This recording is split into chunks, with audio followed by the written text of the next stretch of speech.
In this video, I'm going to show you how you can easily take a selfie on your iPhone.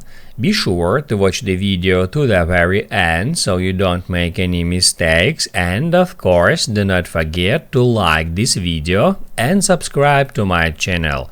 Thanks guys!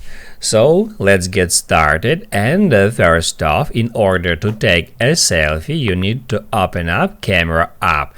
You can just tap at Camera app icon to open it up, and by default it opens with the main camera activated, main camera located at the back side of your device. In order to take a selfie, you need to switch to your frontal camera.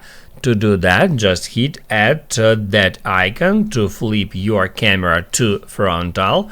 Then all you have to do is just point your camera on your face and then just hit at that button to take a selfie. This will immediately save your selfie to Photos app. You can just open it up, and then at Recents you can easily find your selfie. That's how it's done. Now you can write down in the comments below if you have any questions about the tutorial. Hit the like button if you liked that video, and see you in the next one.